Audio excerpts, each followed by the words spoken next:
And now, Hangar 56 Media presents Spike's Car Radio, a downloadable cars and coffee, hosted by writer, comedian, and automotive enthusiast Spike Ferriston. Now, here's Spike. Hi, everybody. Hi. Hello. Is this thing on? It is. If you say so, it is. That's Matt Farah. Hello. And this is Spike First, and we're here at Zuckerman's Hangar without Zuckerman. Zuckerman, I guess, hurt his back over the weekend. He could have lay on the couch. He could have done it horizontally. We're 8 feet apart now, Spike and I, opposing chairs. Yes. And there's a nice leather therapist couch in between that Zuckerman could have stretched out his back on. He could. I don't know what I asked him what he did. I said, "What did you do to your back?" He said, pretty much I just existed. Yeah. He didn't do anything to it. I sat over my computer looking at the news going, ugh, for 3 straight hours. It could. Yeah, it could hurt your back. This morning, horrible news about Jerry Stiller. Yeah. Died, passed away, natural causes. I was awake at 3 o'clock in the morning because I can't sleep recently. And I actually saw Ben Stiller's tweet pop up in my feed in real time. It's like, oh, yeah, no. I saw that too. Oh, no. He was the funniest. Well, as you know, he was George's dad on Seinfeld, and just a great guy. He's just one of those guys who'd go down to the set. I didn't know him that well. I obviously came to the show a little later. But there was a scene that really kind of illustrates how wonderful and funny he was on the set. There was an episode I wrote called The Little Kicks, the one where Elaine dances, right? Classic. And at the end of the episode, when you're writing a half hour, the episode ends, there's a commercial break, and you have this little piece of writing called the tag. Yeah. And the tag is... You come back from that last commercial break, right?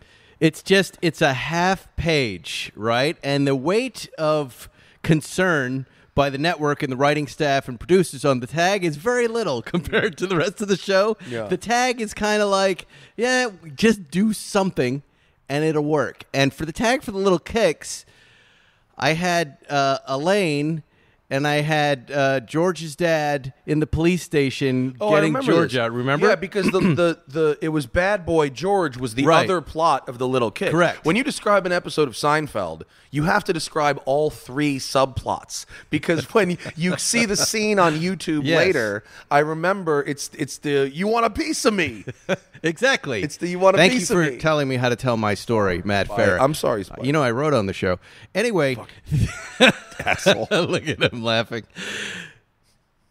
I didn't put much effort into that little tag. I remember going, "Oh, this would be kind of funny," but it really was the sketch writing, late Letterman writing, Spike Ferriston, that wrote that, and I never thought it would actually make it into the show because really these two characters would not threaten to fight each other. But somehow it made it through. I don't even know to this day. I don't even remember how it made it through. It made it through, and I was like, all right, I guess we'll do it. I guess maybe I'm wrong. Maybe it's okay. Maybe it'll be fine. It's an iconic line now. I did get called out by TV Guide on it. They're like, this is just so off the mark for these characters. They wouldn't do this. However, it doesn't matter. Jerry Stiller, when he would get his lines on set, and he does it in this scene a lot, everybody's seen the outtake from it, right? You've all seen how Julia's laughing. She cannot hold it together. That was Jerry Stiller all the time on the set. He had a way of, and I could never tell if he had just forgotten his lines, and he was looking in the air to just scream at the top of his lungs something random. No, he would look in the air and make this face, and he was trying to remember them, or if he was doing it on purpose. But he always did that. It didn't matter. He was such a genius at kind of making just normal lines funny. Yeah. And in that scene, in those outtakes, if you guys remember that or you want to go Google it now, that, it was just such a wonderful thing to have on set. Yeah. Because he was one of those comedic actors that you didn't know how he was going to play a line in any. You could have tried to guess it, and then you got down to the table read, and he would just do something so odd and wonderfully funny. He was such a gift to a script. The reason I stepped on your story before is because in the reply to Ben Stiller's tweet about him dying, someone put the YouTube clip of Elaine not being able to hold it together. Yeah. And so that's why I had it at the top of my mind. And again, that was us every time he was in the show. It's interesting in that clip. The line is, "You want a piece of me," and he starts it. You got it. He starts it quiet, and then by the end, it gets closer and closer to the full-on scream. It's all the looks he does. When he starts to go, "I'm going to fight with Elaine," and again, I know. Look, I know that those characters would never have done that, and I remember going, "I just want to get this script put to bed so I can go to bed before I turned in that draft," and thinking, "I'll worry about this later. It's just the tag. It's just the tag." But somehow it went through, and it was funny. I don't know, but anyway. You know where the tags become a lot more important? When you watch the show later on streaming, and the commercial break is no longer there. Yeah. Because you're not checked out of the plot at that point. Right. You know what I mean? Well, there was a lot, we were clearly having fun with these characters once Larry left. We were like, hey, well, why wouldn't they do... We would change the parameters of the character, and they were suddenly doing things they wouldn't normally do. I thought the bad boy George was a funny concept. Did he have a nickname? He had some kind of nickname too. I can't remember. I don't remember. I mean, I don't know. He put on like the varsity letter jacket, and No, I know. I was never really happy with the way that story got fleshed out, but the idea was a simpler idea, which is, this girl only likes the guy because he's a bad guy and a bad boy. And at what point, if you're not the bad boy, do you kind of go, hey, I was just acting that way? Yeah. I don't know. I don't remember what inspired it. I do remember. No, because she worked with Elaine, and Elaine said, don't date him. He's terrible. And she took that to mean that he's a bad boy, not he's George. Boy, that's one. Yeah, I've got to go back and really think about what inspired that story. But I'm sure it was more office politics. And then it just got out of control. But Jerry Stiller also, he murdered in Zoolander. He was amazing in he was Zoolander. A crusher. He had so many what a great roles. Comedic family. And Ben would come by the set, and it was fun to see him there, watching his dad just as the son of this super funny guy. I don't know. I always loved those guys. Imagine that. Imagine having that much comedy talent in your family. Yeah. 92 is a strong run. Anyway, Jerry. That is a strong run. We're going to miss you. Here we are, Spike's Car Radio, and I'm with Matt Farrah. Thank you, Matt, for showing up. I appreciate it. We've got a lot to talk about. We've got your listener questions. We've got, let's start with the Morgan, because you saw me pull into that. You got my sloppy seconds. In the Morgan. You got Magnus's sloppy. I don't even want to use that phrase. I hate that phrase. But everybody's had this car. Now, clear up a couple things for me. I'm glad you're the encyclopedic knowledge of cars. Is this a new model? Is this car the new one, or is there a newer one coming out? Yes and no, right? So it is what you're driving, and the Morgan Plus 4, right? And it's PLUS number 4. Yes. Okay. And there's a distinction, and it matters. Okay. Yes. That is the newest one that you can buy today in the United States. Okay. It is the old model that they stopped making at the end of 2019. Okay. In 2020, there is a new model. Yes. That has a new bonded aluminum chassis and space frame that's similar to how the Aero cars are built, the Morgan Aero 8 and Aero Supersports. Okay, so no more steel chassis, no more wood superstructure. It's bonded. There is some wood still, but it's bonded aluminum, not steel, right? So and lighter. So the new cars in Europe, there's the Plus 4, and it's PLUSFOUR. Okay. Okay. And there's also a Plus 6, which is kind of the same car. They have BMW engines, the Turbo 4 and Turbo 6. Are those here in the United States? Not yet. Not yet. Morgan is in the process right now of going through the ultra-low volume manufacturer certification, where you sell less than 300 cars a year in the country, and you can import them because they still won't meet a bunch of U.S. crash and safety stuff. So Europe now. So that's the little bypass you do. I've always wondered that. So they don't have to do any crash testing and the rest of it. So the car we've got right now, the 2019. Yes. They don't have to do anything because that car is registered as a component vehicle. It came into the country body assembled, but without a powertrain. And then the powertrain was put in at Morgan West. That's their workaround. for right now. okay. The next one is ultra low volume, same as BAC mono or Ariel Atom or stuff like that. I see. Yeah. So there's a changeover that's so happening as I was right now. telling folks about the car, they say, "Oh, I get it. It's kind of a vintage car, but you have all the modern safety tech like airbags." And I said, "Well, No. no. Take a look at these saddle doors. No. They look like doors that are on a carnival ride that you get in, like a old-fashioned roller coaster at Lincoln Park." Yo, the doors are wood, so you know, and they're covered in aluminum on the outside, not the inside. And so when I've got my kids in the passenger seat. Don't get T-boned. No, you'll die. When I went to Morgan, to Malvern in the UK where it's built, there was a guy who works on part of the wood structure for the car who took a Morgan door, like an actual door that was going to go on a car, and turned it into a guitar. And he was playing it in this. What if a bicycle hit the side? Bro, Would I go survive right through that? the door. Right through the door. The thing about door. Morgan is, like, yes, it's incredibly dangerous, but anyone with $93,000 to spend on a car should be able to ascertain that this is very dangerous simply by looking at it.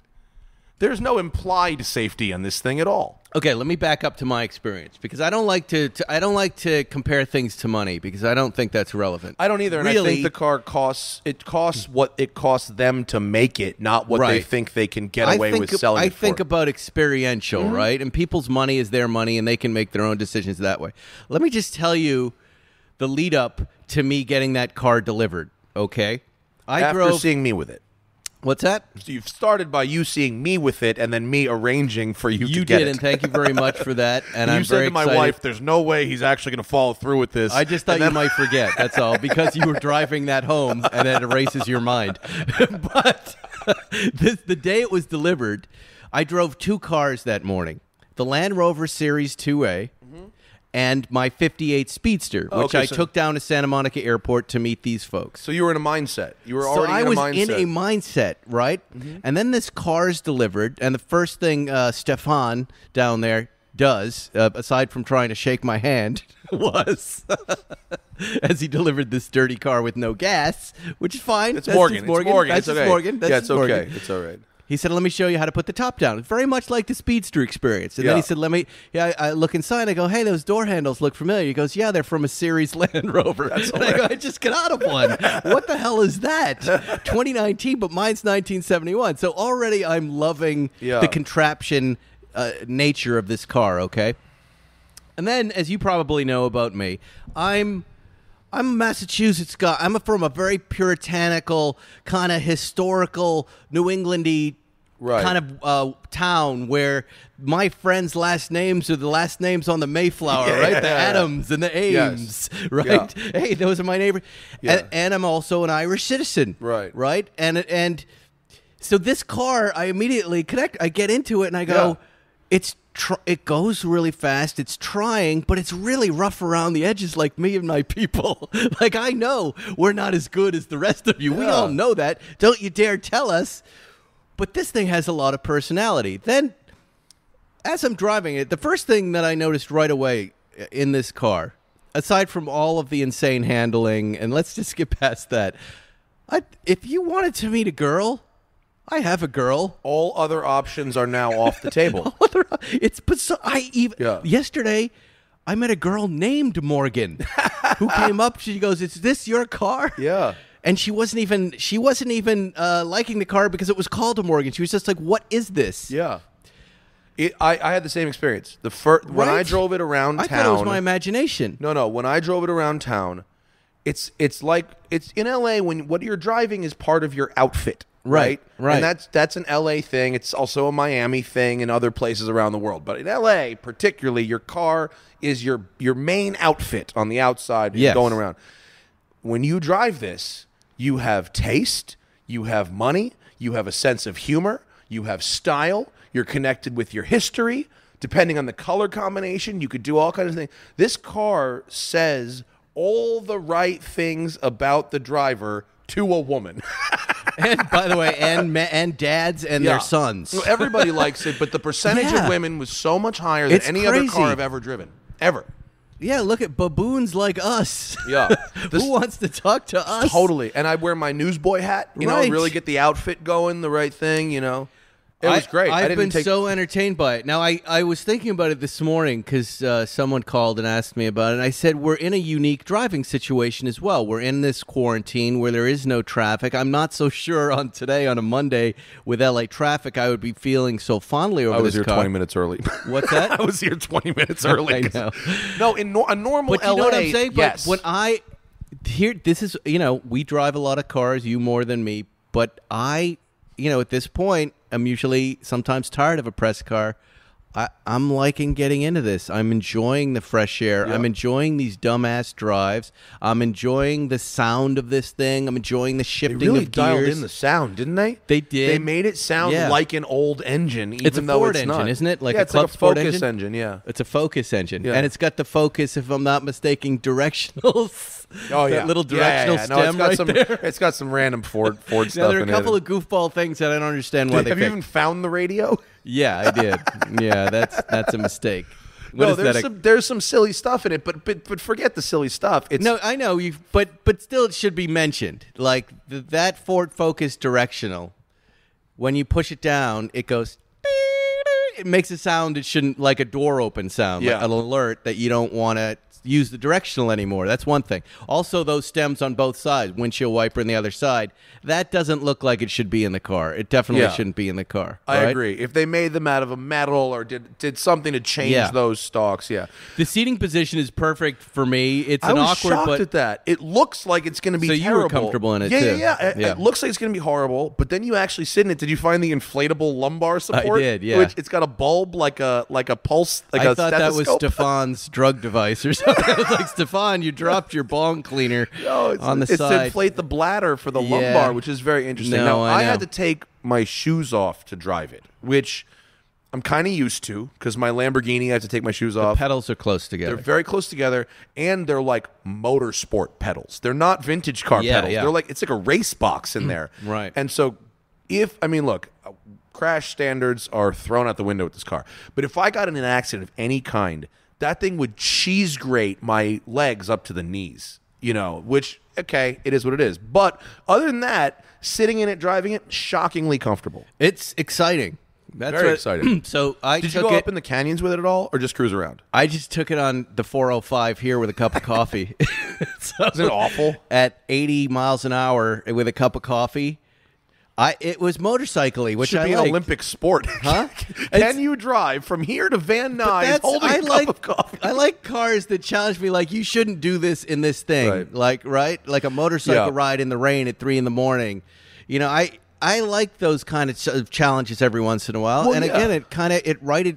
This morning I was kind of, jungled up and jangled, and I got on the highway with this thing, and I was like, the wind's hitting you at every angle. It's really, there's no wind protection. I was like, this is great. It was, part of that experience is great because I drove it to the Angels Forest, so I drove it all the way across downtown, across up the 2, all the way. And part of that experience was extraordinary. I really liked being in that car on the freeway surrounded by normal cars. I know something the rest of you don't know. I think like that. It's the danger I like. But if some of those negative G's, here on the 405, you go over a yump, and even in a regular car, maybe you get some negative the 405 speed bumps you're talking about. That's what I was thinking about in this car. Your ass genuinely leaves the seat. The seatbelt keeps you from exiting the vehicle at 70. But it's funny you mentioned that because I wasn't you're going to bring it up. on the rear axle. I thought that was too granular because there are 2 big speed bumps on the 405 that are, I don't know what they the are. one north of like Olympic coming south. But I'll tell you what car jumps them more than this did was the GT2 RS. Well, that's a very, very stiff car. Yeah, I leave the ground. And Yeah. this I felt relatively safe. Right. This car... Well, that's a stiff car. Right, a GT2 RS. That one feels real bumpy just because it's stiff. This feels bumpy because the front and rear have completely different suspension geometries. Yes. And because your ass is fundamentally on the differential pumpkin, which is a solid rear axle with double leaf springs. It's a cart. Yeah. It's an Oregon Trail wagon back there. What are those? And I see them every once in a while. Those old racing carts, like they have at the dog track. Yes. But it's like it's a the pony trotter. running and the guy, the trotter, and the guy sits in the back. Yeah. This is the trotter Yes. of cars. Yes, very much like that. Now the new one. Well, wait, I have a Okay, go question ahead. for you because Yeah. I haven't taken it in the canyons. Oh yeah, you got it. Because it feels like any sort of contraption or go-kart we would have built as kids that's built too long. It almost feels like you're racing like a train car. Like, you know what I mean? A long train you're car. steering the front tires, And which the- are over there. Yeah, and the wheelbase. Yeah, I was noticing by the time I see trouble, the front of my car was already there, and I was almost hitting cars all the time with it, right? Yeah. when you go to make a pass, Yeah. you almost clip You're that like, car. shit. And happened to be the first day. And what you were mentioning, the radio, which is under the dash, which you have to reach under and adjust. When you do that, You literally cannot see it. If But you're driving the car, you can't see the radio at all. I kept rolling. I kept, because I had my foot on the brake, but not down enough. Yeah. And the car just started rolling into the car in front of me like 4 times.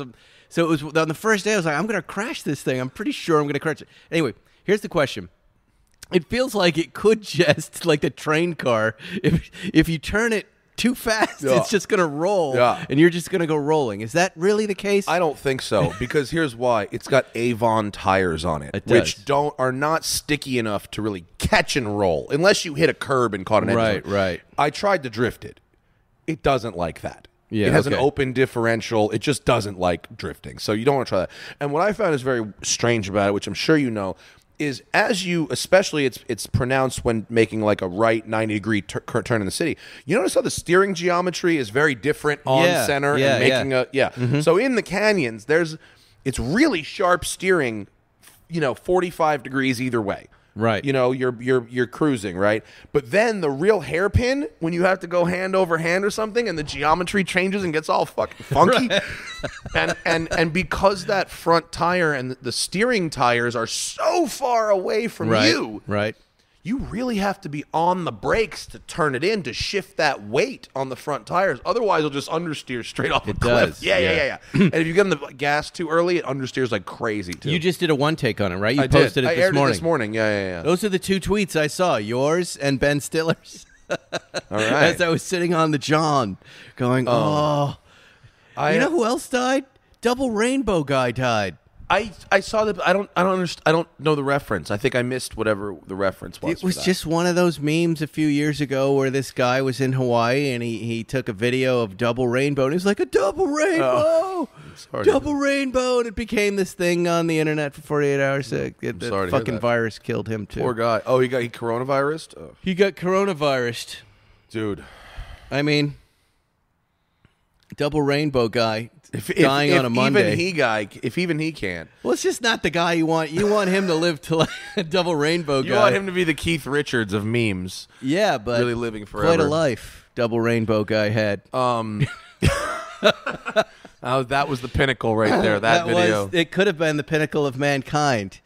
Anyway, Speaking of memes, you told me about the Tom Segura finding the black porn star Yes. guy meme. He came on my podcast. We didn't get to it, but you were right. That guy is a beast on a podcast. He was great. Yeah, Tom Segura's 90 great. minutes of incredible radio. Did he buy a car yet? I don't believe so. Wow. He's looking at vehicle. He showed up. I gave him a tour of West Side Collector Car Storage, and he showed up in a pretty new car. He showed up in a C63 Mercedes with paper wow. tags on it. Oh, So there you maybe he go. did buy a car. Yeah. It was lovely. He dances or flirts with getting a Porsche. Oh yeah, we discussed in a while. such things. I may have set him up with a couple of press cars to test. Oh, great. Yeah. Yeah. I think That's always tough. Corey's dropping off a Lotus Evora GT for him today. Who is? Corey from Lotus. Oh, right. Yeah. Oh, that's fun. That'll Evora be good. GT is great. Yeah. He'll love that. Yeah. That's good. So what else is going on? Well, I was just thinking about, we have a lot of listener questions to get to, but there was, you just reminded me of something else, and then I lost my train of thought. While you're thinking about it, I'll completely. entertain the audience. Go I saw ahead. Jerry's You go. special, 23 That hours. was one thing I wanted to talk Yeah. about. It's As it amazing, turn- right? It was fantastic. Well, as it turns out, it was the hour that we saw at the Pantages. I didn't know that at the time. Right. Tweaked here and there, but it was a heavy-hitting hour when we saw it. He's been doing that hour for a few years, It's right? And strong. getting it great. And what's so impressive about it is every time I would, because we go to Vegas every once in a while, or he'd be in here in LA, and we'd show up, and I'd take someone else to come see the show. The bits would just get bigger and better and longer, right? Yeah. I'd go, God, that started off as such a small bit about marriage, and now it's a whole 10 minutes. Yeah. And that's what he does. That's why I think he likes Porsche, by the way, because Porsche they get better and they evolve, and they take, and every year they take what they made and make it better and better. We can still do better. Yeah. And that's what I noticed Jerry does with his act. Imagine Porsche was Morgan. And Was what? Was Morgan. Yeah. And they still made, in Gmund or wherever, the 1964 911. If they still made that, just like that, but Porsche no longer makes engines anymore, right? So like now, let's say it's got the Subaru Flat 6, in the back of it. They're part spinning this stuff out, right? And it's got Subaru gauges and Subaru turnstocks, but outside and from 10 feet, it looks just like a 64 911, just like that Morgan does, right? Like, is that a good car? Is the Morgan version of a 1964 911 a good car? Or are we talking about it the same way we talk about that car? No, not at all. I think a car should have purity. I think it should have its own kind of thing happening. I mean, I like that Morgan isn't trying to disguise any of it. We've got the Mazda Miata transmission, and we've got the Ford engine. I really would like to drive that BMW engine. I think that would be a very The cool... new ones are going to come here. They're going to be awesome. Yeah. We never really wrapped up that car, by the way. So, The rules. Money, I think you're exactly right. I don't think it makes sense money-wise. But if someone called me up and said, hey, I want to get rid of my Morgan and this is all I want for it, I would jump into it in a second. Yeah. Because I'm really in a variety right now as a driver and driving odd, fun things. And this car's a jaunter. You're right. You don't want it on the highway. You don't really want to race it around in the canyons. You want it to just have fun in. It makes regular errands fun. That's what it's really good at. Yeah, and I immediately thought of Jerry in Long Island. I'm like, because I think he wants to get one. I'm like, it's a Hamptons car. It's an ice cream car. Go out and grab some ice cream in it. Yeah. You feel so, you're so exposed. It feels so nice. I'm trying to, the wind... I don't mind the wind. The radio is ridiculous. Just throw the radio away. You really don't need the radio. There's a CD player in that. I was like, what? At this point, they should just put a Bluetooth module behind the dash and a set of speakers, and that'll be it. But do you ever see like a dairy farmer trying to deliver a calf through a cow, where he has to put the hand all the way into the cow? That's what you're doing, trying to adjust the radio under the dash. It's really absurd. You have to put your hand and your head all the way under. It's so dangerous. It's really stupid. It's not useful. Yeah. And it would be resolved very quickly with some sort of component that just was a Bluetooth. Yeah. For your phone. Yeah. Like my phone hooks up and now I can control everything on my phone. Give me a USB port on the dash, call it a day. Yeah. That's it. Right? That's it. That's it. You don't want anything else. I don't need a radio. No, USB my port. phone will do all hide that. everything else. Okay, there you go. That idea is free, Morgan. I'm sure they're laughing at this. I mean, you just order the car without a radio and then put it in somewhere else.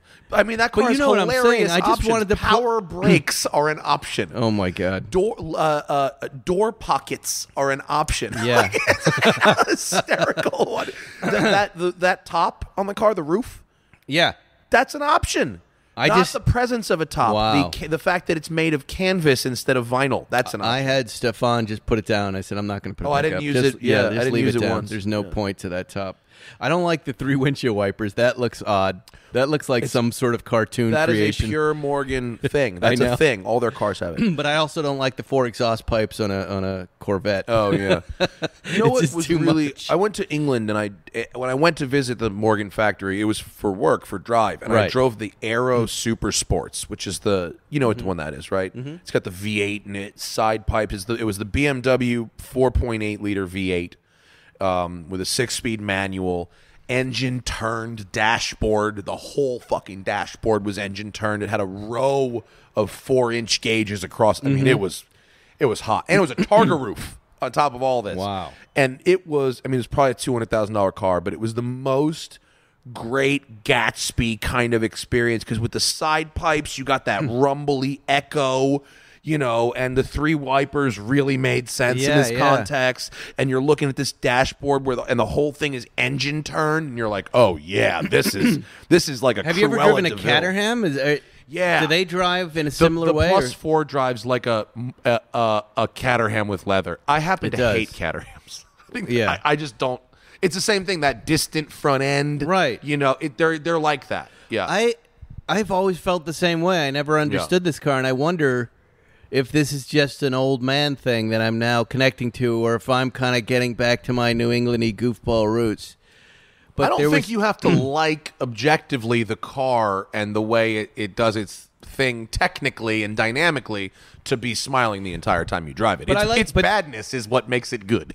But I've mentioned before in the podcast, there's a guy in my neighborhood who drives his Morgan every day. Yeah. He goes, and I've always wondered about his love. I don't know him, but his love of this car. And now I get it. Yeah. He's running out having his little lunch, and he likes putting the top down. And, you know, I don't know if you found this, but it was really hot out. I turned the AC on, and with the top down, it was great. It's actually okay. It was good. It's actually all right. Unlike the Speedster.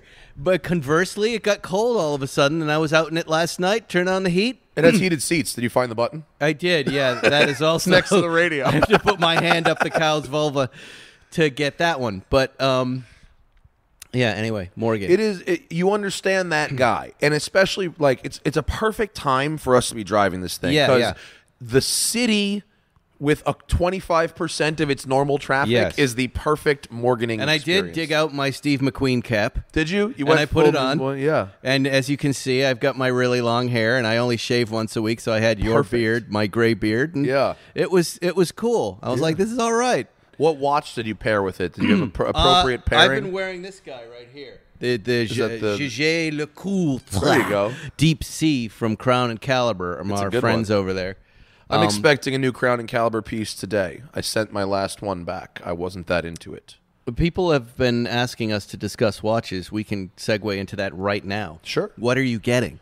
I'm getting a Panerai radio mirror because I've never tried the radio mirror before. I've only ever tried on the Luminor, which I used to love. The Luminor is the one that has that big locking crown guard thing, and the radio mirror is just more square without that big tumor on the side of it. Yep. And I just wanted to try it. And also, this one has the sunburst dial, which I was very taken with. The sunburst dial is particularly cool. Reminds me of a vintage guitar, like an old Les Paul. And so I'm going to try that out. And I want to try a bit of a smaller Panerai, one that's not like ginormous. And when you say smaller, what does that mean? 42? I mean, it's 45, but compared to a big 47, I have a huge wrist, but compared to a 47, it's smaller. Right. Yeah. I'll tell you a watch brand that I'm growing obsessed with, and I can't tell you if it's a good watch brand. Okay. I can't tell you if it's worth an obsession, but I always kind of enter cars and watches and anything first from the exterior design, Of course, the aesthetic. it has to be pretty. It has to be beautiful, and it has to be something that kind of makes me stop for a second. The Yema watches. Do you know what Yema is? This French company. YEMA, right? Yes. Yeah, they're mecha quartz, right? No. Are they have a proper movements? They do have proper movements, and they do have a quartz. Okay, they sent me back in the day when they first launched, maybe like 2 years ago. Yes. They sent me No, they've one. been around for a while. Yema has been around for decades, if I'm not mistaken. Well, first, let me show you this watch first. Maybe they're Look at this maybe yacht, they're not first yacht launched. timer. I think it's very pretty. Looks like a Speedmaster They've bezel, been making though. watches since at least the 70s. Okay, I might be thinking of something else then. Someone sent me a watch that I thought, whatever, it's nice looking. Sorry, if I'm wrong there, there's too many fucking watches. But this... I'm sorry, that looks nice. Now, I remember seeing their watches. Hold on, I'm trying to find... Look at this watch right here. How much does something like that This go is for? the Yema project. So they had their fans, of which I guess I'm late to the game here since they've been around since the 60s or 70s. Possibly longer, I'm sure my watch nuts are saying right now. Apparently, I'm just like a piece of shit for not knowing everything about every watch No, this brand, is a tough one. You know, I only know this brand because I became obsessed with 70s watch design on watches I would find on eBay. Yeah. And by obsessed, I mean I just like looking at the pictures, and I kept finding this kind of agreed upon style by many manufacturers, from Hoyer to Breitling to the rest of it, and you kind of would have trouble telling the difference. There's another one, Eterna, I think was the name of them, but they all had them. The Eterna Contiki I like a lot. So this is a watch that the fans put together and voted on that I think they're going to make. Look at this kind of retro design, but look at how the strap has the holes in it. And I mean, well, when I look at that, I see a lot of other watches. Right. I see a lot of Tudor Black Bay in that. Yes. A lot of Tudor Black Bay. Here's the thing about these watches. They have a lot of French Air Force design. They're dive watches, but they're also not expensive. That's the other thing I like. How much is something like that? Look at you do see a lot of other watches in this watch that I'm showing you, right? Yes, I see a lot of Tudor as well. I see some Rolex. I see some Oris. I see some. There's that 70s design I was telling Tudor, you about. Yeah, that looks right? like the Tudor chronograph, heritage chronograph design. Yeah, I mean they're not bad. Are those? They're like $1,000, right? They're reasonable. Couple grand. Yeah. Okay. Oh shit! I just went by the watch. Yema. I'm sure I'm even pronouncing that wrong. Again, I'm just trying to look at this one. Oh yeah, so reverse panda black dial 2 sub-dial chrono. Yeah, that's definitely you. That is your style watch. I mean, it is. Everything you own is of that era. I buy too much of the same thing. Yeah, I like these guys. Did you see the weird watch I just bought? The Icopod. I did. I'm a huge fan of that. Just look at this one. Yeah, that's definitely of the. Isn't this like a nice looking? This is called the Rally Andretti. It's a nice. Those are affordable. If you were looking for something cool. Wow! When you showed it to me, you showed me that one from way back here, and it looks like a 4-spoke steering wheel, like from a Ford LTD from the '80s. I can't unsee that. It looks. I see a white steering wheel, 4-spoke steering wheel in the middle of those black gauges. These fucking phones. They jump everything up. They seem up. all right though. I don't know. I think that's going to be the next thing that I buy is one of these Emas, and I'm hoping it won't fall into that category of cool, inexpensive thing that I then end up giving to somebody. Doesn't that happen to you kind of a lot, though? It's happened to me a few times. Yeah, it did. Where I like it, and I go, oh, that's affordable. I wear it 3 times, and then I go, how often am I going to take off my Pepsi GMT to put that on? And the answer is not often. I can tell you I'm pretty much the same way. At this point, I like wearing my Tag Heuer Octavias, the new ones. I have 3 of those. I sold mine. You did? I sold my Hodinkee Octavia. I did. I got decent money for it. That's one of my favorite Not great watches. money. Oh, my God. It was the same kind of thing. It was a beautiful watch. I really liked it. It could easily have been my only watch. What about when you were driving your safari car and you looked at the gauges and the watch at the same moment? I admit that was rewarding. It's pretty rewarding, right? right? It was rewarding. But you know what? I really wanted to buy something, and a couple of things had to go to get it. They just part of the trade. I think I made the right maneuver. I made a lateral move. 2. And I got out of the solid gold Submariner, and I got out of the Octavia reissue, the Hodinkee, and I got an AP Royal Oak. Oh, wow. 41. Yeah, a new one. And I really like it. Yeah. I mean, it makes me, it's the only watch I own that makes me a little nervous to wear. Why? Because it's very expensive, and for a steel watch, it scratches easier than a Rolex. Yeah. Right. And I feel like it has such a specific look that when I wear it around, I'm a little self-conscious about it being a little too flashy. Well, that's what gold is. The gold was worse. The gold was worse. Yeah. I never wore the gold. But I think I made the right move in that case. And the person I sold the gold to, Marco at TLG, loves it. Oh, right. I'm so happy with that. Oh, that's right. I think I knew this. Yeah, there was a 3-way move between me, another guy who took the Heuer, Marco, and then Crown and Caliber, and all these pieces had to musical chairs. It was very funny. The same idiots buying watches. Yeah, just cycling around the drain. I wear those Octavias constantly. This watch has really grabbed me. It's a very nice this piece. Deep Sea. But that's your style. This, from far back here, the outer edge looks Speedmaster-esque. Yeah, it is. It's definitely but in it's your got the style. little.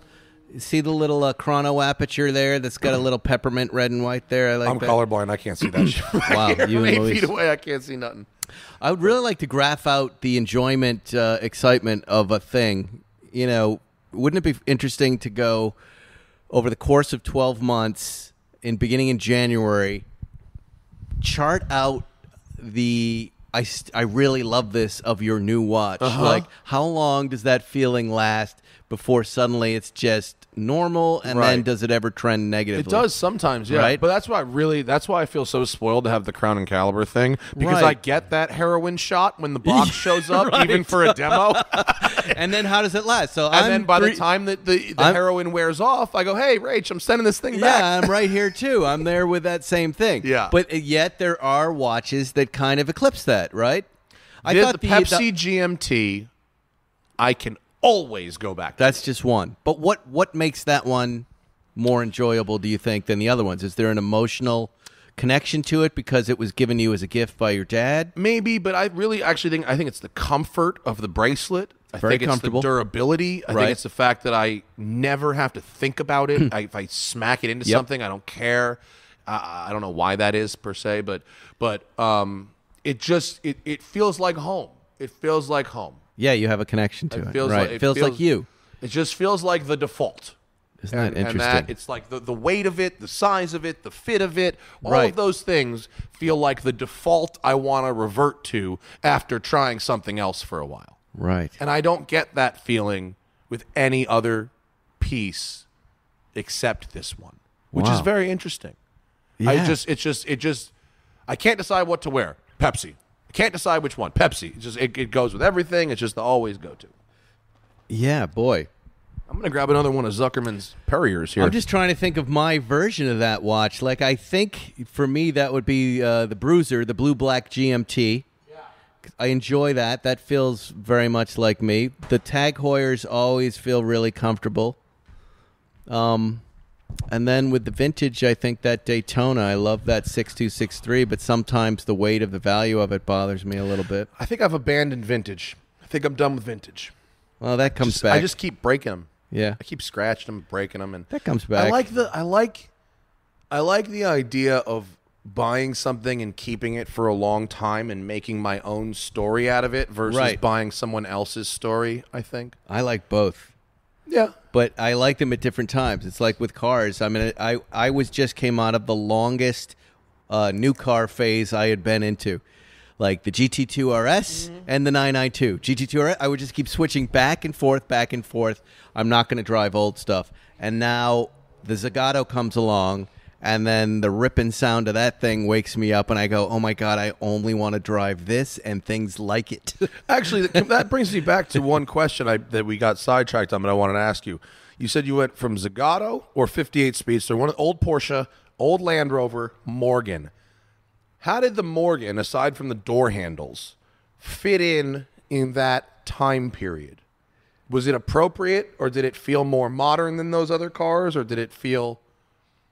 Yeah, it did feel more modern. It did? Yeah, from the time you started it up, it was like a modern start. Even that starter noise, which... Yeah.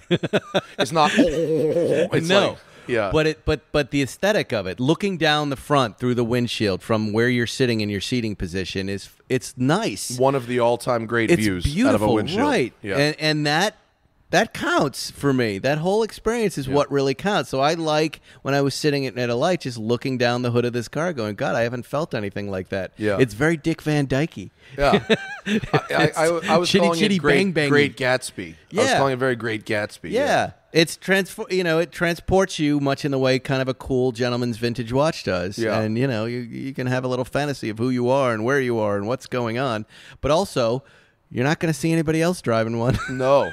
You're the only guy. So I went from 992 Turbo S to Taycan to that. So I had the complete opposite end of the spectrum where I went from ultra modern, way too fast for anything. You know. Right. Let's tune out the outside world and go fucking warp speed style. You know what I mean? And then to go back to the Morgan after that, was like, oh, dude, I am motoring. This is motoring. You are motoring. And you're bouncing a lot. You're bounding.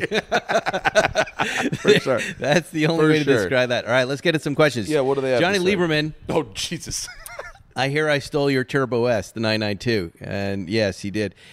For some reason, Porsche is giving him this 992 Turbo press car Turbo S-Press car for as long as he wants. Every time I check his Instagram feed, it's with Johnny Lieberman. The cab? He Yes, had the cab so for a he's while. harassing me. I did a video and 2 stories about and I got it for 8 hours. That was it? I got the car for 8 hours. And it's just sitting gathering dust in his driveway. I think the red coupe has left the country. Oh, terrific. I got the biggest ticket I've ever gotten in my life. 4.7 miles after being handed the key to that red Turbo Oh, really? S. Why? Yeah. Why? Yeah, why was it the biggest ticket? Because the number was the highest. Really? Allegedly, yes. Allegedly. Yes. Yes. I was pulled over. We all want to know the number, Matt. I'm not going to say it. Pending litigation. when the litigation. Do you think anybody's listening to Shout out to my sponsor, offtherecord.com/TST. 10% off all legal services. What's been going on with advertising on your podcast? Has everything dried up? I was about a week from being dry. I was having a panic Amazing, attack. right? The way everything disappeared. And then it disappeared. And then it just started to come started back, to bounce right. back just right on time. Yeah. Right as my stress level absolutely peaked. Yeah. It's not just you. A couple people stepped up, and I was able to get some advertising. All of done. our contracts were put on hold, but Yeah. I notice even when I'm watching some of my favorite shows on ad-supported TV, here's what you can tell if someone doesn't have advertising on their TV show, all right? If you guys watch conventional television, if you notice a lot of PSAs, and if you notice a lot of network promos for other shows, that means they have nothing to fill the time with. Yeah. Or if they even promo their show. That means if you look at an advertising block and you see maybe one real commercial. The big advertisers are always the cars, the phone companies, the movie companies, drug companies. Right, but if you see, hey, it's me with my pillow, or buy this cheese grater. On Saturday nights at 8, Modern Family reruns. They're in big trouble. And you know, advertising and media has just disappeared overnight. Yeah. And you're right, it'll come back. But I only usually really watch conventional TV when I'm on the elliptical machine. Yeah. And the coronavirus commercials, the "we'll be here for you when you come back. We're in unprecedented times, but you might still want to buy a Ford." It's like it's so. Isn't every day an unprecedented time? This has never happened before. I'm like making a list, and anyone who makes a commercial about what they're doing for the coronavirus that doesn't include them just giving money to poor people, I will never. If you spend money on advertising what your company's doing for the coronavirus instead of just giving that money to people who need it, you're not getting my business anymore.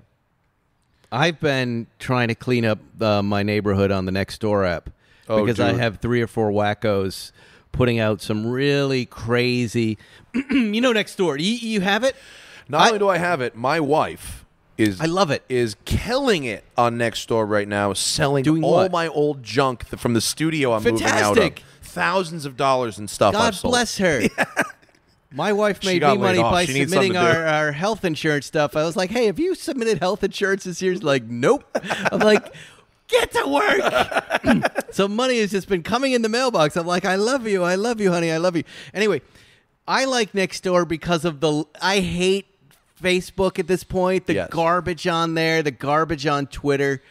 It's doing such harm to this country and the conspiracy. And I'm not talking about if you have a difference of opinion. I'm talking about the crazy shit, the flat earth shit. We need to open this government and sending dumb people into dying and getting all of that stuff.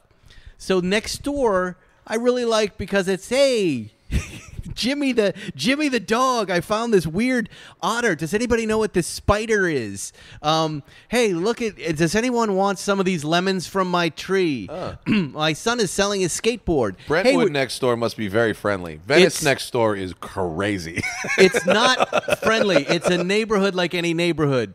Who is this asshole driving down the street? I love it. It's a form of entertainment, I think, for all of us.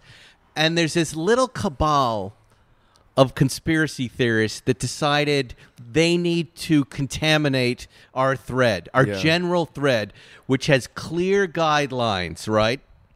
They're the first ones to tell you I have a First Amendment right, and I go, no, you don't. First Amendment applies to the government. This is a being private locked up. This is a private platform with rules, and you are not following them. And the rules are pretty simple. Don't communicate conspiracy theories about a deadly virus and get people killed. Stick to neighborhood, local issues, right? Yet I've got this woman. I'm a doctor. And you can trust me, these numbers aren't real. This thing isn't happening. We've got people. She's also posting about our Nazi governor. Oh, good. And uses the word Nazi? Right in the middle of, hey, I've got some mangoes. If anybody likes some free mangoes. Could somebody help me with antiseptic wipes? Any neighbor out there loan me some? Sounds like communism, huh? The Everyone's governor sharing? is a Nazi and you can't listen. And I'm a doctor, right? So I have spent the greater part of the last 2 weeks before I do some writing kind of warming up. You know, this is my little warm-up, is going toe-to-toe with some of these nut jobs and shutting them down. And also, by the way, back-channeling to next door going, hey, we got a little problem with conspiracy theories. You guys have to make a decision. Are you going to be the next Facebook and let this shit fly, or can you clean up our neighborhood, right? And like I would say to these folks, if you really think you have a right to put this here, why don't you go down to the supermarket today with your bullhorn and stand in the frozen food aisle and say some of this stuff and see what happens to you? Yeah. That we don't want this here. Anyway, I managed to clean it up. I got rid of it. It worked, and it's a nice thing, but it continues to be frustrating to read, especially the medical stuff where, you know, I don't know if you know anybody who's died of this thing yet, but I do. And watching how 2 degrees away, not personally, but 2 degrees. My uncle just got it, who's 93 in a nursing home, and he's doing okay, but it's scary as shit, right? And it's real, and you know, I don't have to tell you, or most human beings, this piece of protein called the coronavirus isn't political. There's no conspiracy. Right. It's just going to kill you regardless of what you think. But the reopen thing is political, I believe. I think I believe. But here, I'm sorry to interrupt, but here's how I've been thinking about that. All right, we do have to open up. Right. This is a wartime decision, right? We cannot stay closed forever. It should be guided by science. In a perfect world, if none of us needed any money, we would stay closed forever, and we'd all wait till this thing's over. So this, you know, I was thinking about it, and maybe I'm wrong about it, because I don't know, government and medicine isn't my expertise. But I do feel like it's a wartime decision. Like, we've got to send these troops into battle, and there are going to be casualties, but we have no choice, right? It seems I think there is a choice. To keep an economy... I think there's a choice. Okay, well, tell me I'm wrong. Maybe I'm wrong. I think, but instead at of some point, doesn't the economy have to open up at some point? Maybe not now. Yes, at some point. But I think they gave $1 trillion to people who didn't need it in 2017 and 18, right? Yep. That money would have been much better spent giving direct payments to workers. Yep. Because it's not these. I don't think that workers want to go back to work. I think workers are out of money. No, I think people are afraid. People are afraid. They're not prepared to have no money, and they need the job to have the money because of all these things. They're told, like, you have to come back to your job. We're open. Yeah, and they don't want to because they don't want to die. They're fucking scared. Yeah. Yeah. Right. I know. But I don't know. I think if we had But what is the solution here? I mean, well, I don't know about that's now. The thing. I don't know about now. Isn't it bizarre? I mean, I think the solution would have been having a government that actually cares about those people. Which I know our government that, seems to show a I'm not even particular discussing contempt for that. That's such a shit show. It's not even worth our discussing it. Okay. It's more about, like, rationally, how would you, if you were the governor of California, or mass testing? I would do whatever it took to get everyone I could tested as fast as I could, and the people who I would make people quarantine that needed to be quarantined, and I would let people who, but it's all, to me. But still, you don't mitigate that much risk. To me, it all starts with mass testing. But that's, I don't know. Have you been tested? I have not. I considered calling Joe Rogan. I mean, literally, Joe Rogan has a doctor on staff that is testing people as they walk in. Yeah. How does he get an instant result? I don't know. Apparently, this kind of shit is possible. It's just not being done. I see. Yeah. Right. So but then again, I mean, supposedly the White House is doing that, and as we sit here today, they have an outbreak. It's a fucking mess, and everybody's going to die in the White House in a minute, it sounds like. So you would imagine they have the best testing out there, and now look. So that's why I think I don't know. Again, this is two dumb guys. Well, I won't even load you into that, but I'll take dumb guy. I'll take dumb. But you know what I mean? I was like, if I were the government, I wouldn't know what to do right now. I really wouldn't know what to do because I understand business and I understand we have to reopen, but at the same time, I don't know how to. I wouldn't know how to enter the workforce. I would really go at it with a lot more compassion for people than the current administration is going at it. That would be my real goal. I would start there. Yeah. I would say. But is there any other country in the world who's figured this out? Because South Korea, they opened it up. They started. Right, and then they had a second wave come, and Germany the same thing. But because who's having the success? Well, based on aside from American Samoa that has 0 cases, New Zealand. Based on the New Zealand, right? Yeah. Based on the curve of the 1918 flu, right? It seemed like if they had kept it locked down another few weeks, it would have gone significantly lower. It was the second wave. People get fucking antsy and they go, screw this. And they're out there. They were out there this weekend. Oh, they were. So they announced the parks and the trails opened, and everybody went to the beach in Malibu. I was just like, well, they said specifically, not the beaches. I literally saw the first bit of dark red I've seen on Google Maps in probably 2 months in L.A., and it was that stretch of PCH between the Santa Monica Pier and Sunset. Right? And it was red. And I was like, because they said the trails opened and everybody went there. It was really funny that they misinterpreted that. But then I'm just going, well, shit, I hope they don't die. Just because they wanted to go to the beach. It's really depressing. I'm super lucky. Look, I've been working. I have resources. I'm healthy. I take care of myself. And I consider myself very lucky and very privileged. I'm doing the best I can to empathize with anybody that is struggling. The best I can. I'm providing content. What a as shitty much as I situation. It's horrible. That's been handed off here. Yeah.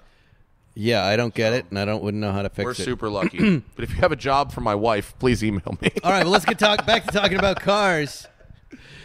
Okay, I like this question. From Rind Jeff. Thank you for years of car info. I'm a working man with children, and I finally got something for myself. Will you ask Mr. Farrah, Matt Farrah, what are some easy mods for the C5? I know it's not much, but I love it, says Jeff. Well, first off, he doesn't need to denigrate his own vehicle. The C5 is a fine performance car. He's referring, of course, to the Corvette, I assume.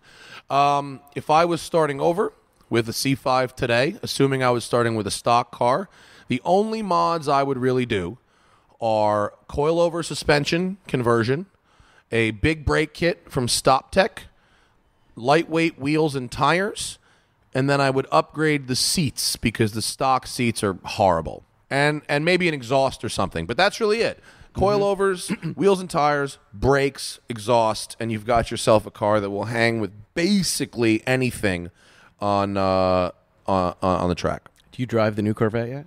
The C8, I've driven 2 different C8s. I drove an early pre-production car for a Road and Track Performance Car of the Year last fall, and then I drove a customer's production car about 2.5 weeks ago.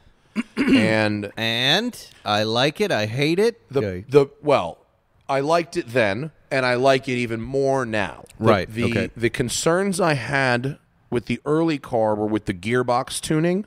It was great at full throttle. It was great at full brake. At mild throttle and mild brake, it was not quite smoothed out. The customer car, way better. Any problem I had with the gearbox, they solved. Having said that, the pre-pro car I drove was screwed together as tight and as evenly and as perfectly as any American car I've ever seen. The car I drove that was a customer car, the panel gaps Elon Musk would point and laugh at those panel gaps. Really?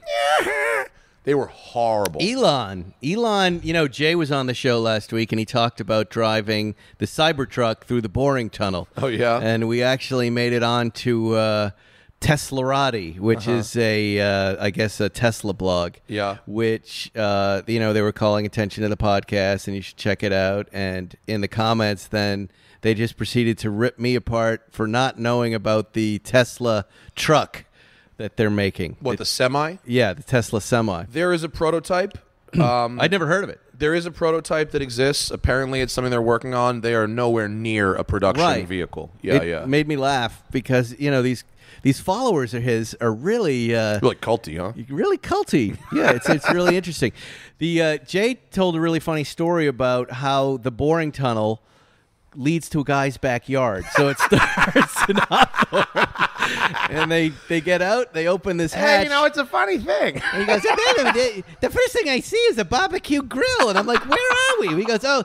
And Elon goes, this man lets us use his backyard, and we just come out of there. And he goes, this is just his backyard. He's like, yeah. They like Get Smart, like an episode of Get Smart. Oh, my God. They really come out of the tomato stand. Yeah, but what a funny operation that thing is. And now he's threatening to leave California. Like, that would be, of course, that'll be simple, right? Bro. Just move your factory. How do you know you just pack it up? Zero thought into his tweets. The other day, it's portable. The other day, the day that he said that the stock was too high on Twitter and the stock took a huge dive, yes. Like an hour before that, he was on a tweet storm that was absolutely incredible. Did he have the sniffles? Utter nonsense. And I said, I tweeted, I said to my friend, I said, mark my words, in 20 years, he's going to be doing an interview, maybe from prison, maybe not.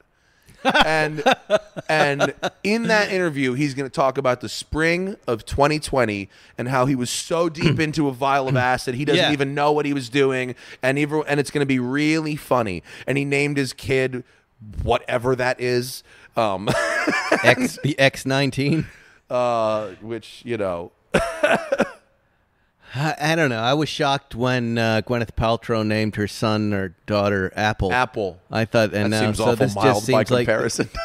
I know, but it evolves. But I don't know. It'll all work. It's L.A. It all works. Yeah, right. All right.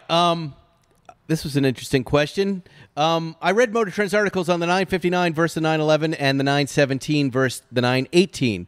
Made me think if someone hypothetically offered you a mint 959 or 918 for the same price, which would you choose, says Nino? 959 or a 918? I had a very interesting conversation with Jeff Zwart, name drop. Jeff Zwart, the famous Porsche racer, director, photographer. He's kind of a local L.A. legend, if not further out. Yokel. And he once owned a 959. And he owned a 959 during the time period that you wanted to own one, when they went from 200 grand to $1 million. That's when you wanted to own one. Now they're gone. But he said to me, we're talking about the 959, and he goes, I think we got on it because he was asking about the maintenance on my Countach. And I said, it's actually not, it's not bad. You just change the oil and it's kind of really it. Right.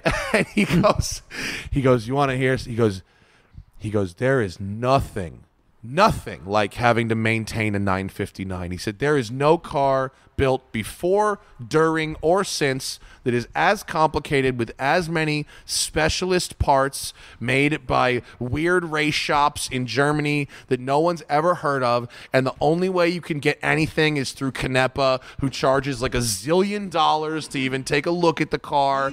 And Canepa can get all the parts. Canepa. Is it Canepa? Yes. Oh, Yeah. sorry. Okay, whatever. He, and not that he was, that Jeff was insulting Canepa or anything like that, but he basically said, picture any car from history, and the 959 eclipses all of them, including when it comes to maintenance and so it sounds like you're saying that. 959, but the 918s all just came off warranty. Oh, really? Yes. Yikes. Right now, aren't you in a similar situation? What does it cost to replace that clutch? Bro, I can't remember if that's know. the $30,000 clutch. I remember someone telling me, I go, why are there so many 918s for sale? He goes, the warranty just ended. And guess what it costs to do X, Y, and Z? And it was like, boy. That said, I think I would go 918 in the second. I've driven both cars. I've driven, and the 959. This may upset you, Porsche people. I find to be boring when compared to a 918. The 959, maybe back when it was first made, was futuristic and wonderful and cool. But really, all you have is a wow factor at a car show when compared to a 918, which is an exciting machine to drive with a great sound. A 959, if you ignore the historical significance of it, is not entirely different from like a 993 turbo for like a 20th of the price. Exactly. Yeah. Right. And it drives a little strange. It's got a strange feel and a strange look, but it won't thrill you like a 918 will thrill you when you get inside that. That car is amazing and looks amazing. So there you go. I'm not going to answer values questions because who the hell knows? Please do the podcast more than once a week. No, I will not. But now I can do whatever I want. I could if I wanted to. I could put them out whenever I wanted. But I've been thinking about doing more of a mainstream podcast in addition to this. So maybe I'll do that. What car would you, Zuckerman, and Matt Plan Z if you could? I'll answer for Zuckerman. But I guess that what they're asking is there a car that the three of you guys are interested in?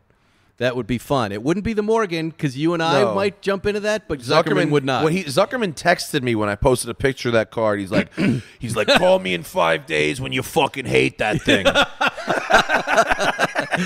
It's a piece of garbage. You don't lie, Spike. You wouldn't buy it because Jerry was asking about it on the text thread, and I'm really enjoying it. He goes, "You wouldn't buy it. Just stop lying. You would." He's attacking me, and I'm like, "I think I am going to buy one just to spite you, Zuckerman." You know who bought one? Who? Ultimus.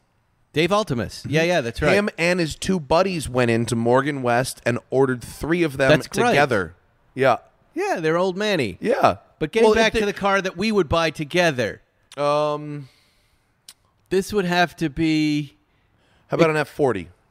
No, I'd be out. How about a goofy American car? I think we would all buy a goofy American car, like an American muscle car. Like for the I'm out. You're out of American muscle. I don't want any of that. Well, that's why I want it because I don't like it and I don't have it.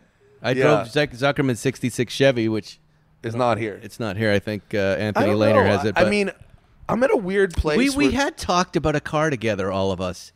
Do you remember? Oh, what was it? We were going to go, hey, why don't we get that? Oh, damn it. What was it? It was something. It was a 964 Speedster or something like that.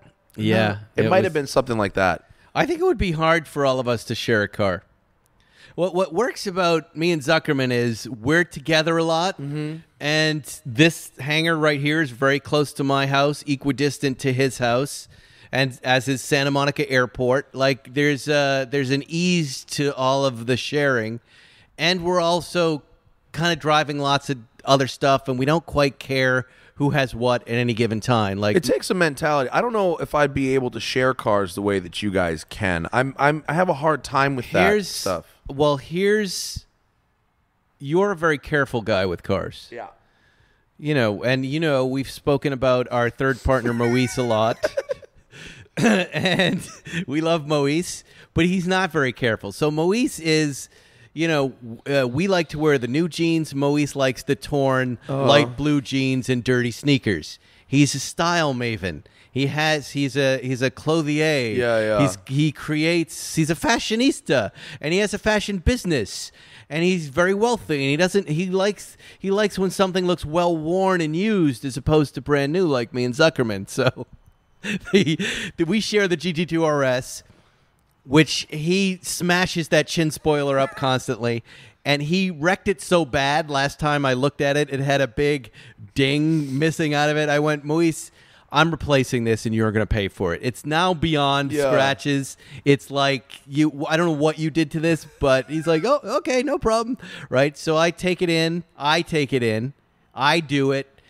This is right when the quarantine starts, so good luck finding a chin spoiler. But Anthony Lehner at Exotic Motor Cars, Exotic Car Incorporated, whatever he calls his place, he's like, I found one, gets it done. It was a little expensive. Here you go, Mo. He pays for it. It's perfect. 2 weeks later, he's like, I want to drive that car. I'm like, okay, just keep in mind, dude, you've got a pristine chin spoiler. It's got nothing on there. Okay, don't worry about it, Spike. It's gonna.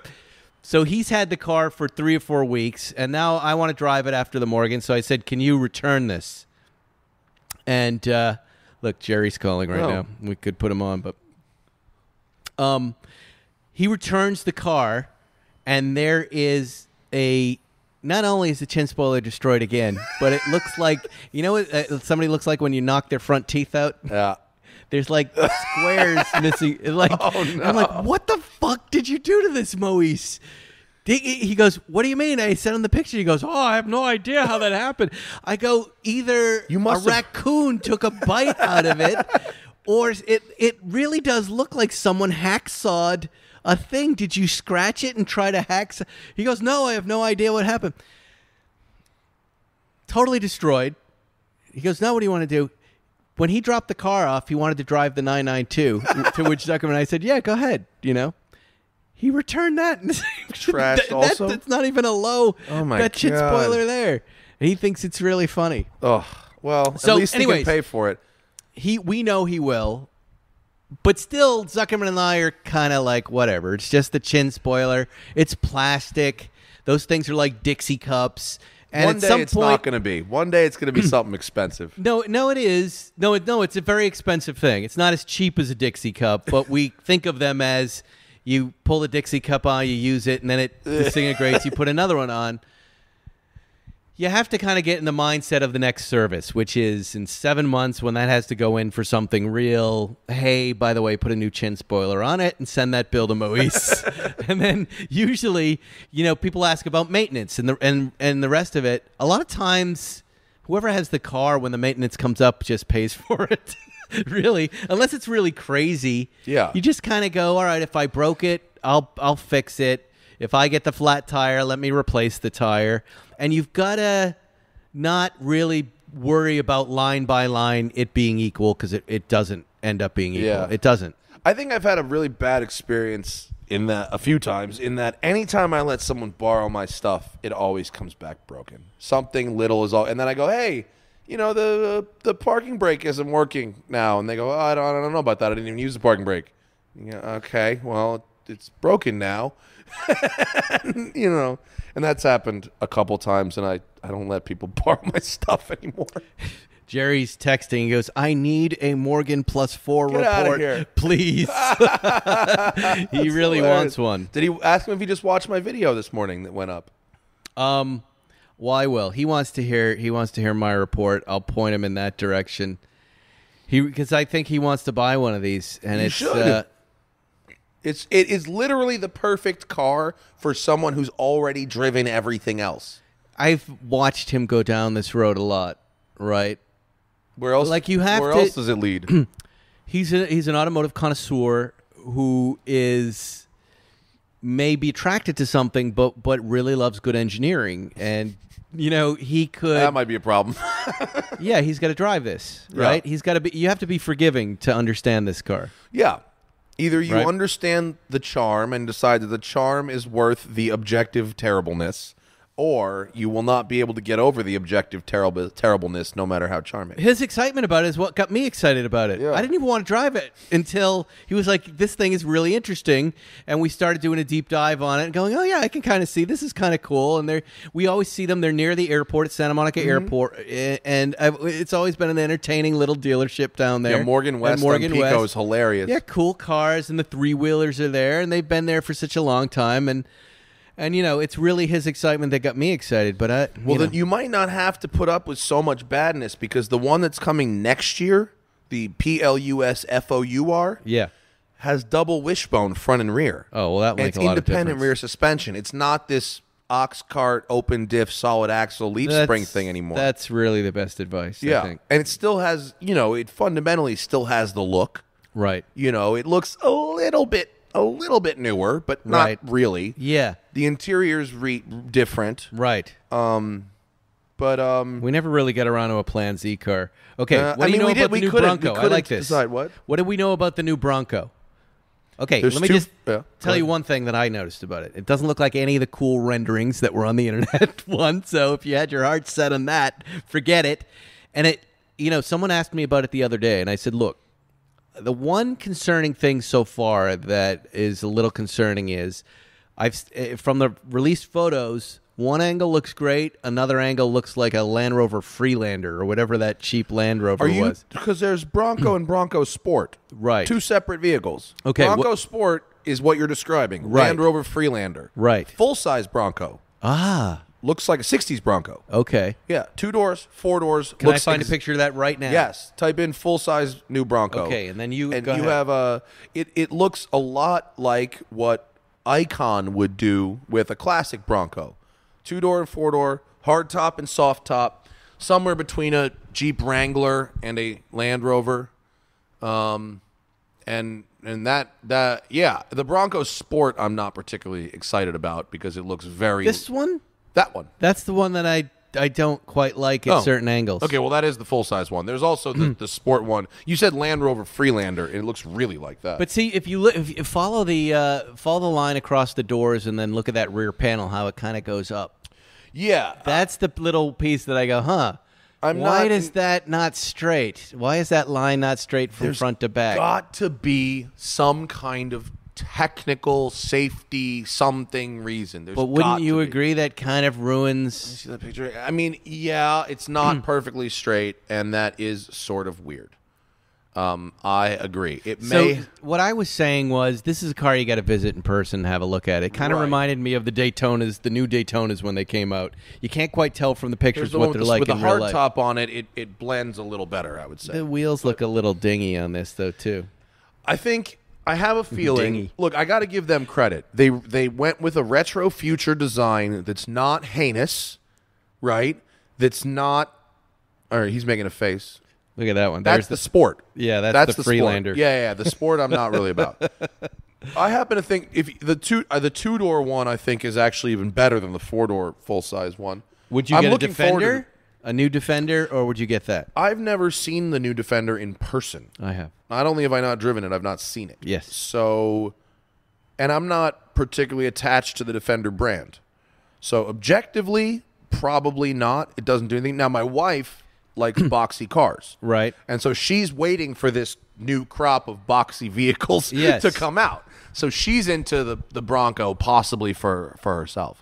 Having said that, she's driving a 1991 Mitsubishi Delica van right now. Wow. So anyway. Well, there it is. There's Bronco. There's your Bronco thoughts. I would wait for it. I would go down and I would look at it. Yeah. And, oh, boy. And also, you don't want the first year of a Ford. Here's someone that wants me to stop pulling the I Know Seinfeld card and actually talk about something of substance about cars. We don't do that on that show. I already blew that. But Jerry's one of the cast members of the show. I know. He fails to realize that. He's one of our hosts. He's on the masthead, dude. He's on the masthead. It's half his show. People are so funny. Where do electric cars go to die? Don't know. I mean, scrap yards. The same as the rest of them. The same as the rest of them, right? Yeah. You pull the batteries. Scrap yards. You can recycle lithium batteries or not? Or I don't even want to. I don't know. I don't even want to say. Parts of them, maybe. Who knows? Hashimad wants to know why I'm so pasted. I'm Irish, mostly. After a week with that Morgan, I would have thought you'd be more tan. I got crazy tan driving that thing around. Yeah. No, it's true. Did you put the top up at all? No, I'm not going to do it. Yeah. Best watch under $1,000 for an engineering student. Pablo, how about that Yima? Check out the Yima brand. You might find a watch there. Then I would go to, who are these little micro brands that we really like? Right. Well, you really got two. Well, not two, but your choice is: do you get an entry level piece from an engineering student from a well-known brand, or do you go like micro brand? And you know what style and function do you want? You know what I mean? If you don't need like waterproof per se, then you could go with one of those like Bauhausy, like Junghans or Ball or Nomos or one of those kind of like, minimalist deals. Nomos is not bad. They're pretty cool. Yeah, they're pretty cool. For an engineering student? Yeah. Oris makes a good piece too. For me, I think the best watch under $1,000 is the Seiko Turtle. I love a Seiko Turtle. I always have. Yeah. Why not a Seiko Turtle? Turtle's a great watch. I like a lot of their new watches. Their new line is dope. If Steve McQueen were a modern-day movie star, what would he be in his garage? We've answered this question before. I think it would be all new stuff. It would be he Ford bought GTs, GT2 RSs. It would be the new stuff. Yeah. The new stuff. He drove the new stuff back then. That stuff was new that he had. Yes. There's a McQueen car on Bring a Trailer. You see it? We drive his old new stuff. Right? Our old stuff is his new stuff. Right. I think. On Bring a Trailer this morning, there's a Chrysler Airflow from the Carroll Shelby collection, but but it was owned by McQueen before that. Everybody wants us to do something with the Zagato. We will. We promise. We haven't figured it out yet. Oh, before I leave, I want to see if I can fit in it. Nor are we rushing to it. Yeah, Matt wants to go sit in it, which will be fine. It looks very small. It's very small, really very small, delicate, and it's a ripper. Handles better than a Morgan, though. I'll tell you that. I wouldn't be surprised. Yeah, it's super fun. What size wheels are on that thing? Are they 14s or something? Good question. We can go look at that. I'm interested to see what wheels and tires they're using on that. We put Techno Magnesium 356 wheels. Yeah. With CN36 tires on it. Are those new old stock wheels, or did someone making those now? They make them new. They do? Yes. Out of magnesium? Yeah, Techno Magnesios. Wow. I bet those are They're affordable. kind of a standard replacement wheel for 356s that lighten and replace the existing wheel. Cool. I noticed a lot of folks put them on there. I think this is the first set I've ever had put on. They look cool. Yeah. Right? I don't know if I can feel the difference. I can't really feel magnesium. Well, maybe if you drove the same car and swapped the wheels back to back. I feel, tire-wise, CN36s, I can feel those. What is the tire? The Pirelli CN36s. Which is what, a reissued vintage tire with modern compound? Those are the lightest. I remember we put those on our 7911T, and overnight the front end of that car felt like it was dancing on ice. It's a good metric that folks who are shopping for tires should consider, the weight of the tire. It's just one more thing to look at. But they just had a roundness to them that these other vintage tires didn't have. Okay. And that manifested itself in it feeling a little like you had, not this extreme, but almost ball bearings on the front. So as you don't have power steering, but the thing felt like it did. It was such a light, beautiful steering experience. As opposed to a flatter bottom, yeah, harder sidewall you have to tire. lug the wheel left and right a little bit, just a little bit. I'm nice, glad that they're tires. making that the Pirelli is making new vintage tires. I have they have new a nice vintage little tires shop on my Lamborghini. They have this really cool little shop in Westwood where you can go have a cappuccino and formerly Klaus's shop. Now it's Pirelli World. Yeah, right. Yeah. Get your coronavirus and your tires all in one fell swoop. It's fabulous. No, I have the Pirelli the P0 reissue on my Lamborghini, and that was a really hard thing to get for a long time for people, and now they just make them, and now you can just get them. It's great. Excellent. Well, there you have it. I feel like we've... I think that's a show. We went an hour and 22 minutes. Because you asked, I went as long as I can go. Matt Farrah, thank you for coming by. Appreciate it. Westside Car Storage. Yeah, Westside Collector Car Storage just got a new website, WCCS.com. Excellent. I went hard at the paint and bought the 4-letter premium.com name. And I've seen the people approach you out in Malibu, and you said you're ready to take cars, which is fantastic. Yes, we are ready to take cars. Unfortunately, coronavirus has probably killed our grand opening party, but we are basically about to be ready for open for business and taking reservations now. Did that kill our cigar smoke? No. It just killed the big party. Everything else is we kosher. Can have a cigar smoke over there. 100%. Okay. 100%. And I understand I'm coming on your show in a week or so. Yes, you are. Okay. Well, I will try not to talk about anything but cars. Because why would we? I hate upsetting the listeners who don't pay for this fucking podcast. Whatever. Get what you pay for. Smoke tire everywhere. Yes. And that's it, my friends. Please stay healthy. Please wash your hands. Wear your mask. Do what your government tells you to do. Stay safe, and we'll see you next week on Spike's Car Radio. Did you know Spike's friends with Jerry Seinfeld? Thanks for listening to Spike's Car Radio, brought to you by Hangar 56. Listen to new episodes every Wednesday, and be sure to subscribe on Apple Podcasts, Spotify, or wherever you get your favorite podcasts.